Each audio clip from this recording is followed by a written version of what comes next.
चलते हैं ना बेटा, बस वो आ जाए तो फिर चलते हैं ऊपर। मैं सुकून की नींद सोना चाहती हूँ।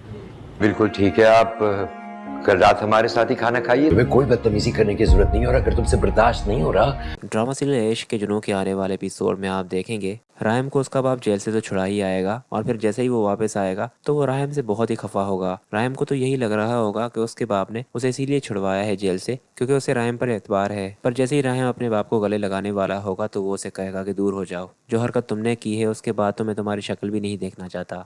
पर अफसोस ये है कि तुम मेरे बेटे हो और दुनिया की नज़र में मेरी ही इज्जत गिरती कि अली नवाज का बेटा जेल में है और अली नवाज के लिए कुछ भी नहीं कर पा रहा। राहिम यहाँ पर अपनी सफाई पेश करने के लिए बातें करने ही वाला होगा तो वो उसे कह देगा कि बस कर दो अब तुम। अगर ये गलती शहरोज करता तो मैं समझ भी सकता था कि उसकी तरबियत अच्छी नहीं हुई, पर तुम्हारी तरबियत तो मेरे हाथों हुई है। मैं तो तुम में अपना अक्स देखता था, पर तुमने तो राहिम मुझे सच में मायूस कर दिया है। राहिम दोस्तों अपने बाप को कहकर जाएगा कि अगर आपको भी यही लगता है कि ये सब कुछ मेरी गलती है तो ठीक है। और फिर दोस्तों राहिम भी अपनी सफाई देना बंद कर देगा क्योंकि वो देख रहा होगा कि उसकी माँ और उसके भाई ही तो हैं आगे। अब वो बात भी करे तो किसके खिलाफ। पर इस सब में कोई हो ना हो जो राहिम की तरफदारी करे, एमन होगी। पर बात यह है कि एमन भी तो ठीक ठाक होकर अपने घर आए, और दूसरा हॉस्पिटल में एमन की माँ भी होगी तो वो उसे ये कह रही होगी कि अब इस मसले को यहीं पर रफा दफा करो। और एमन के बाप अब जब ये बात कर रहे होंगे बस अब दुआ करते हैं कि एमन जल्द ठीक होकर आए ताकि हम उसकी शादी जमाल से कर दें। तो जमाल उन्हें कहेगा कि किससे शादी करेंगे, मुझसे तो पूछे पहले कि मैं उससे शादी करना चाहता भी हूँ या नहीं। एमन के माँ बाप कहेंगे कि किस तरह की बातें कर रहे हो बेटा तुम, वो तुम्हारी मंगेतर है और तुमसे ही शादी करेगी ना, और किससे करेगी। तो जमाल कहेगा कि हाँ मेरी मंगेतर थी और हाँ मैं शादी भी करने वाला था,